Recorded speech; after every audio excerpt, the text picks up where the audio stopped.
ներդրման գործում դոկտոր Սթիվեն Քոնները, որը ներկայացնում է բաց հասարակության ինստիտուտը եւ իր ամբողջ կյանքում մեծ ներդրում ունի նաեւ ամբողջ աշխարհում եւ տարբեր երկրներում այս ծառայությունների զարգացման գործում։ Շնորհակալություն Dr. Քոններ, որ մեզ եւ կուզեի որպես միջազգային փորձագետ նախ գնահատեիք Հայաստանում իրավիճակը որքանով պալիատիվ օգնության, բուժօգնության անհրաժեշտությունը Հայաստանում կա եւ այն իրականացված այդ պիլոտային ծրագրերը ինչպիսի գործընթացում են, այսինքն ո՞ր է իրականացված ծրագրի ձեր դիտարկմամբ որ արդյոք արդեն առաջին ընթացք։ Yes. Well, good morning, and thank you for inviting me to come speak today. As Mr. Khmarian has said, we estimate that about 18,000 people per year would be in need of palliative care. These are patients with diseases including cancer, heart disease, liver and kidney failure, lung diseases, dementia, and many other conditions that are less common. Ինչպես պարոն Քրմոյանը նշեց, արդեն մեր գնահատականներով մոտ 18000 մարդ Հայաստանում ունի պալիատիվ խնամքի, ամոքիչ խնամքի կարիք։ Սրանք այն մարդիկ են, ովքեր ունեն քաղցկեղ, սրտանոթային հիվանդություններ, երիկամների անվարակություն, թոքերի հիվանդություն եւ մի շարք այլ հիվանդություններ, որոնք ծանր ընթացք ունեն եւ օգնության կարիք ունեն։ Sorry for my lack of Armenian language. Also, children need palliative care for cancer and many other conditions, a small number. Փոքր թվով նաև կան երեխաներ, որոնք ունեն պալիատիվ խնամքի կարիք, այսինքն այն երեխաներն են, ովքեր ունեն քաղցկեղ եւ մի շարք այլ հիվանդություններ, բայց նրանց թիվը շատ մեծ չէ։ So as we've talked about, we've been doing a lot of work to try to develop palliative care, and it's important to establish palliative care to have the government's support, and we have the support of the ministry, to help create policies that guide the development of palliative care. Ինչպես արդեն ասացինք, մենք փորձել ենք պալիատիվ խնամքը ներդնել Հայաստանում եւ այս գործում շատ կարեւոր է պետության կառավարության աջակցությունը, որը մենք ունենք եւ կարեւոր է նաեւ մշակել քաղաքականություն պալիատիվ խնամքը իր ձևով ներկայացնելու ներմուծելու համար. We also have to develop educational programs that are appropriate to the Armenian context. We take international curricula and adapt it to the local conditions. Շատ կարևոր է նաև ստեղծել ուսումնական ծրագրեր, որոնք համապատասխանում են տեղական առանձնահատկություններին, Հայաստանի առանձնահատկություններին։ Մենք վերցնում ենք միջազգային ուսումնական ծրագրեր եւ հարմարեցնում ենք, համապատասխանեցնում ենք հայաստանյան պայմաններին։ We also have to have, as was mentioned, essential medicines that are needed for palliative care to achieve the kind of relief of suffering that we've been talking about. Եվ ինչպես արդեն նշվեց, անհրաժեշտ է նաև ունենալ համապատասխան դեղորայք, շատ կարևորագույն դեղորայք, որը կօգնի հասնել մեր նպատակին եւ կօգնի մարդկանց կօգնի թեթևացնել մարդկանց ցավը. As was mentioned, there are 4 pilot sites that have been operating since the middle of 2011. Ինչպես արդեն նշվեց 2011 թվականի կեսերից մոտարապես 4 պիլոտային ծրագրեր են իրականացվել, այսինքն 4 վայրերում ծրագիր է իրականացվել with support from the Global Fund. Global հիմնադրամի Global Fund-ի աջակցությամբ. These programs are located, one is at the National Oncology Center here in Yerevan. Դրանցից մեկը ազգային օնկոլոգիական կենտրոնում է այստեղ Երևանում. One is at the Regional Hospital and Polyclinic in Osh. Մյուսը Օշի շրջանային. Not in Osh, forgive me, in Ararat. Մյուսը Արարատի մարզային հիվանդանոցում եւ պոլիկլինիկայում է. Also one at the Regional Hospital in Venezor. Մյուսը Վանաձորի մարզային հիվանդանոցում է, երրորդը. And one through the State Medical University at Muratsan Hospital. Եվ վերջինը չորրորդը Մուրացանի անվանի հիվանդանոցում է բժշկական համալսարանի միջոցով. We've done an evaluation of the first year of these pilot projects. Մենք առաջին տարվա գործունեությունը այս ծրագրերի գնահատել ենք. We found that the patients that were admitted, there were 132 patients admitted, and those patients had very high levels of pain, moderate to severe pain. Most 80% of patients had moderate to severe pain. Եվ մենք հայտնաբերել ենք հետևյալը, որ ծրագրին մասնակցել են 132 հիվանդներ, որոնք ունեցել են միջին եւ սուր ցավեր, մոտ 80%-ը ունեցել է միջին եւ սուր ցավեր. Over half of the patients were dealing with either clinical depression, anxiety, or both. Եվ հիվանդների կեսից ավելին մոտավորապես ունեցել է նաեւ կլինիկական դեպրեսիա եւ հոգեբանական And their families were in need of a lot of support and education. Եվ մեծ աջակցություն էր անհրաժեշտ նաեւ աջակցություն եւ կրթություն էր անհրաժեշտ նաեւ նրանց ընտանիքի անդամներին.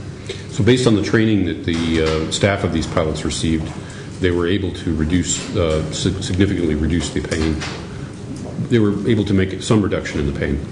Եվ ծրագրի աշխատակիցների օգնությամբ, այսինքն ծրագրի աշխատակիցները նրանք վերապատրաստում են անցել եւ այդ վերապատրաստման օգնությամբ նրանք կարողացել են զգալիորեն նվազեցնել մարդկանց ցավը եւ տառապանքը. And we were able to measure that there was an improvement in the quality of life for these patients. Եվ մենք կարողացել ենք չափել, գնահատել, որ այդ մարդկանց հիվանդների եւ նրանց ընտանիքի անդամների կյանքի որակը լավացել է այս ծառայությունների արդյունքում. We think we can do an even better job of improving the pain control when we have these additional oral medications for pain. Մենք կարծում ենք, որ այլ ավելի կարող ենք թեթևացնել մարդկանց ցավը եւ տառապանքը, եթե ունենանք լրացուցիչ դեղամիջոցներ, ինչպես արդեն նշվեց, օրինակ հաբի տեսքով դեղամիջոցներ, ցավազրկող դեղամիջոցներ. So the government has approved and received a needs assessment for the country. Պետությունը կառավարությունը ստացել է կարիքների գնահատումը եւ հաստատել է կարիքների գնահատումը երկրի համար. The national concept note or paper. Ազգային ռազմավարությունը կամ հայեցակարգը մշակված է.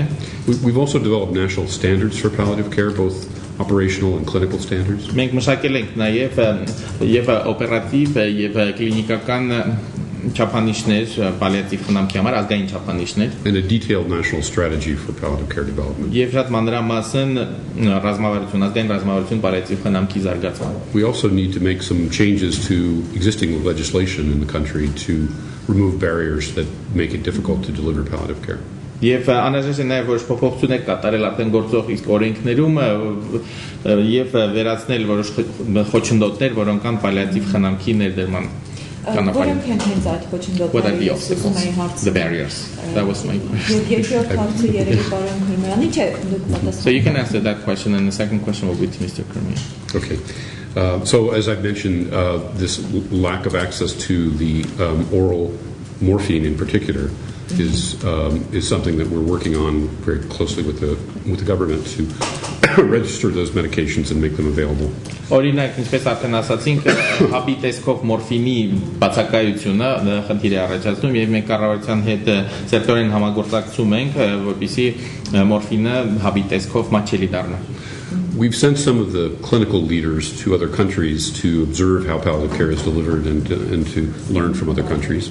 Մենք ոլորտի պատասխանատուներին ուղարկել ենք մի շարք այլ երկրներ, որպեսզի իրենք այնտեղ տեղում ծանոթանան, թե պալիատիվ խնամքը ինչպես է գործում այդ երկրներում. And we've conducted a number of basic trainings for the clinicians here in the country. Եվ կլինիկական աշխատողների համար այստեղ Հայաստանում մի քանի վերապատրաստումներ ենք իրականացրել. But we've only just started to provide education on palliative care. There's a huge need for increased education in palliative care. Բայց պալիատիվ խնամքի ոլորտում կրթությունը դեռ նոր ենք սկսել տրամադրել եւ շատ մեծ կարիք կա այդ կրթությունը ել ավելի շատ տրամադրելու վերապատրաստումներ շատացնելու համար. And official recognition for palliative care as a specialization in healthcare in the country. Եվ պետք է պալիատիվ խնամքը նաեւ ճանաչվի որպես հատուկ մասնագիտացված խնամք երկրում, որպես բժշկական ծառայությունների կարևոր մի մաս. And finally, as we've said, with 18,000 roughly patients needing care, we need to expand the services considerably. Եվ քանի որ մոտարապես 18000 մարդ կա, որ պալիատիվ խնամքի կարիք ունեն, մենք կարիք ունենք զգալիորեն ընդլայնելու պալիատիվ խնամքի տարածվածությունը, այսինքն ծառայության մատչելիությունը պետք է շատ ընդլայնվի. Շատ լավ, կա նախագիծ, հա, օրենքով որոշակի սահմանափակումների վերացում, հա, այսինքն այն բժիշկների, որոնք նշանակում են այդ դեղերը մորֆինը եւ տարբեր այդ ցավազրկող դեղամիջոցները, կան մտահոգություններ, որ այդ սահմանափակումների վերացումը կբերի այդ դեղամիջոցների ապօրինի դաշտի ներկայացման որքանով արդարացված են այդ մտահոգությունները։ Նախ ասեմ, որ այս պահին սահմանափակումները այդքան մեծ չեն, ինչքան որ բուժաշխատողների խուսափելը այդ թմրամիջոցները նշանակելուց եւ դա մի քանի ասպեկտի հետ է կապված նաեւ առաջին հերթին մենք ցանկանում ենք կրթել բուժաշխատողներին եւ ներդնել համապատասխան մեխանիզմներ, որպեսզի կրթված բուժաշխատողներին տրամադրենք համապատասխան փաստաթուղթ, որ նա իրավունք ունի այդ թմրամիջոցները կամ օքեմետրերը նշանակի։ Այդ մի ասպեկտով, հա, երկրորդը մենք փորձելու ենք մեր գործընկերների հետ կառավարության այլ մարմինների, այդ թվում իրավապահների հետ համատեղ ստեղծել մեխանիզմներ, որոնք նախ եւ առաջ այն մարդիկ, որ ցավ ունեն եւ կարիք ունեն օպիոիդների ստանան դրանք առանց որևէ սահմանափակման եւ միևնույն ժամանակ սահմանափակվի արտահոսքը դեպի ապօրինի շուկա։ Բայց մենք Վիեննայում մասնակցել ենք համապատասխան աշխատաժողովի այս հարցերով եւ միջազգային տվյալը նա է, որ ճիշտ կազմակերպված համակարգերում ոչ ավել քան 0.04% կարող է ինչ-որ ձևով հայտնվել ապօրինի շուկայում, որը շատ քիչ տոկոս է կազմում։ Այդուհանդերձ մենք բոլոր ջանքերը գործադրելու ենք, որպեսզի մեխանիզմը թափանցիկ լինի, վերահսկելի լինի եւ միևնույն ժամանակ բժիշկը երաշխավորված լինի ճիշտ նշանակման դեպքում որևէ միջամտությունից իր գործունեության մեջ։ Այսինքն առողջապահության նախարարությունը այդ խնդիրը առաջին հերթին դիտարկում է պացիենտի շահերից ելնելով։ Այսինքն ցավ ունեցող պացիենտը պետք է ստանա իրեն անհրաժեշտ դեղորայքը։ Եվ վերջի խնդիրը, որ ուզում եմ նշել, կրթական ծրագիրը մեզ օգնելու է ոչ միայն հնարավորություն տալ, որ թմրամիջոց նշանակել, բայց նաև կան շատ արդյունավետ այլ դեղամիջոցներ, որոնց ճիշտ քանակներով, ձևերով, ճիշտ ժամանակին օգտագործումը օգնում է նաև որոշակի ժամանակ զերծ մնալ այդ թմրամիջոցների նշանակումից, այսինքն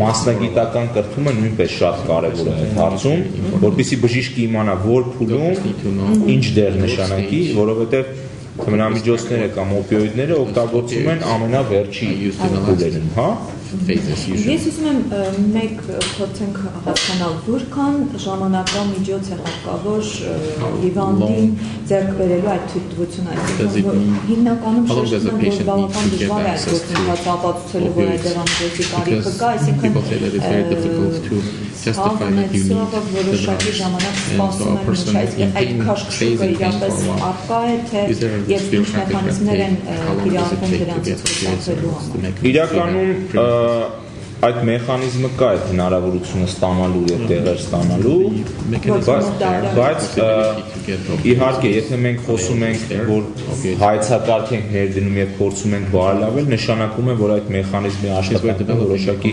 խնդիրներ կան։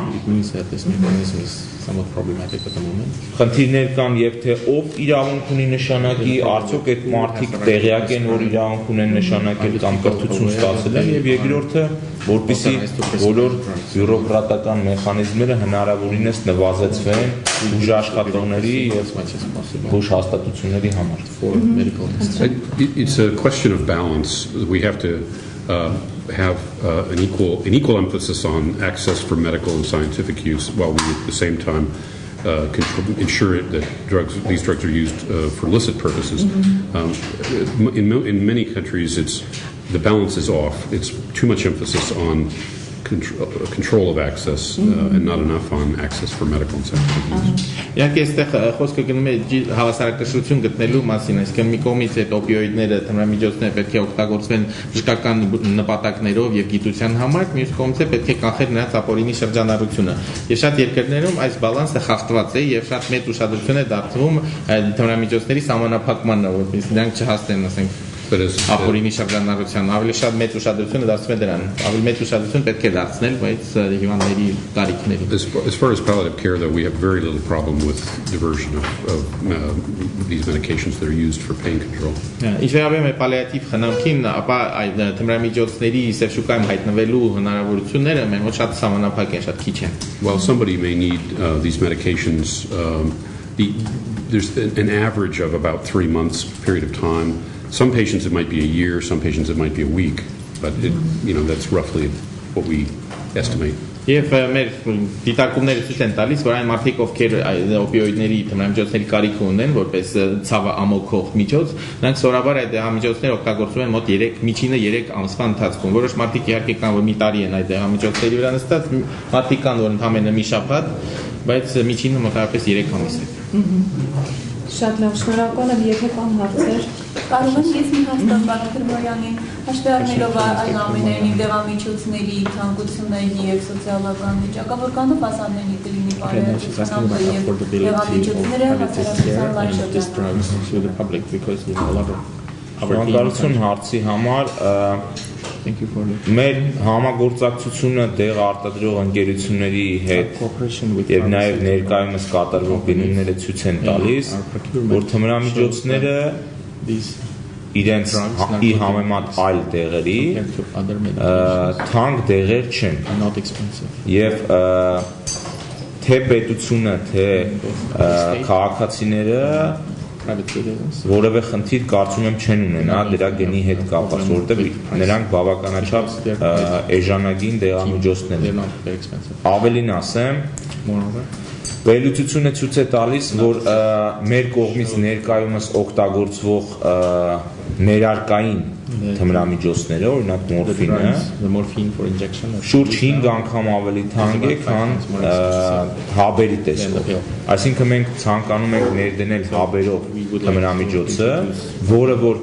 թե օգտագործման առումով ավելի հեշտ է եւ ավելի քիչ ցավ է պատճառում, ներարկում չի պահանջում։ Բացի դրանից շուրջ 5 անգամ ավելի էժան է, քան թե ներերակայինը։ Բայց այդուհանդերձ այլ օրինակ օնկոպրեպարատների, չգիտեմ, սրտի պրեպարատների եւ այլ պրեպարատների համեմատ իրանք բավականաչափ էժան են եւ սոցիալական խմբերին իրավական երաշխիքներ ստեղծելու պայմաններում հասանելի կլինեն։ Այդ մասով էլ ասեմ, ներկայումս օրինակ քաղցկեղով հիվանդներին կարիք կա, որ համապատասխան հաճախականությամբ կարող է օրը մի անգամ, օրը մի քանի անգամ ներարկեն այդ հակացավային պրեպարատները։ Եթե մենք հատկացնում ենք հաբերի դեղով թմրամիջոցներ, ավելի խնամքի վրա կատարվող ծախսը եւ բուժանձնակազմի վրա կատարվող ծախսը նույնպես ակնկալում ենք որ կնվազի, որովհետեւ այս պարագայում բժիշկի նշանակմամբ ուղարկի հարազատը կամ ինքը հիվանդը կարող է թմրամիջոցը հաբերի տեսքով խմել, ընդունել եւ ավելի խնամքի մասով գումարը կնվազի, եթե մենք օգտագործենք ցավազրկողներ հաբերի տեսքով։ Եթե չկան այլ հարցեր, ես եզրափակիչ մեկի հարցի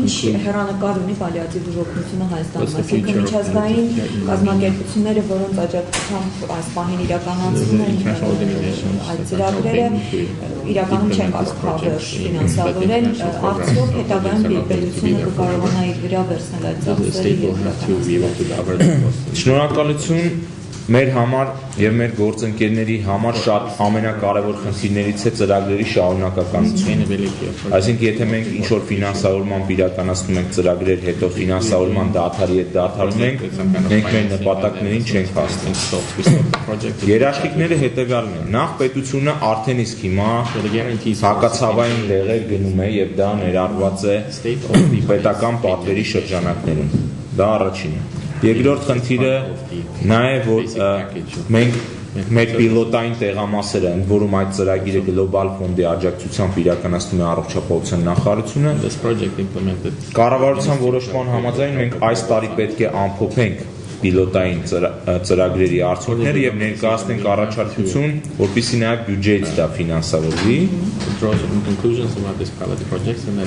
Բացի դրանից մեր գործընկերների հետ մենք միջազգային քննարկել ենք եւ թե գլոբալ ֆոնդը, թե բացահասարակության ինստիտուտը եւ թե կառավարությունը պատրաստ են շարունակել իրենց աջակցությունը այս ծրագրերին եւ վերջի հարցը որ կասեմ մենք դոկտոր Սթիվենի հետ քննարկում ենք ասուլիսից առաջ, որ մեր պիլոտային տեղամասերի աշխատանքի արդյունքում մարզերում նաև տեղեկատվություն է տարածվել, որ հնարավոր է այդ բուժօգնությունը ստանալ եւ հակացավային օգնություն ստանալ եւ դրա արդյունքում մենք ունենք նաև այս ծառայությունների մեծ պահանջարկ բնակչության կողմից։ Եթե նախկինում բնակիչները չգիտեին, որ սենց հնարավորություն կա, ներկայումս տեղեկացված են եւ ներկայումս գրեթե անհնար է դադարեցնել այս process-ը եւ ծառայությունների տարածումը։ I just wanted to make a few final comments. I think palliative care is mostly about people being cared for in their own homes. Ես մի քանի բան ցանկանայի վերջում նշել։ Պալիատիվ խնամքը հիմնականում այն խնամքն է, որ մարդիկ ստանում են իրենց տանը։ It's not just the pain and the physical problems, but the psychological and social and spiritual issues as well. Այստեղ խոսքը գնում է ոչ միայն ցավի մասին, այլ նաև հոգեբանական խնդիրների մասին, հոգեվոր խնդիրների մասին։ Dying is not so much a medical event as a part of the human experience. Որտեվ մահը դա այնքան էլ բժշկական իրադարձություն չէ, դա մարդու կյանքի փորձի մի մասն է, ամբողջական մասն է։ We can increase the care at home and that will result in less time unnecessarily spent in hospitals. Մենք կարող ենք խնամքը ավելի ինտենսիվ դարձնել տանը, ավելի շատ մարդկանց խնամել տանը, դա կնվազեցնի հիվանդանոցներում անհարկի մնալու ժամանակը։ We also need the community to be involved in palliative care. Բայց անհրաժեշտ է որ համայնքը նույնպես ներգրաված լինի պալիատիվ խնամքի մեջ։ Families, neighbors, they're very important to caring for these patients and they need to, and our job is to help empower them and teach them about how to provide to care for their own families. Ընտանիքի անդամները, հարազատները, հարևանները, դրանք բոլորը շատ կարևոր են, որ ներգրաված լինեն մարդկանց խնամքի մեջ եւ մեր աշխատանքի մի մասն է նաեւ նրանց սովորեցնել ինչպես խնամել ծանր հիվանդություններ ունեցող մարդկանց։ Շնորհակալ եմ։ Thank you. Հուսով ենք հնարավորինս կնվազեն այդ մարդկանց թիվը, բայց իհարկե պալիատիվ բուժօգնության տարիքը Հայաստանում եւ բոլոր երկրներում դերևս ամբողջովին պալիատիվ care մեզ անվույլաբլ համար կարծում եմ բավարար տեղեկություն հաղորդեցինք այս բուժօգնության մասին։ Thank you.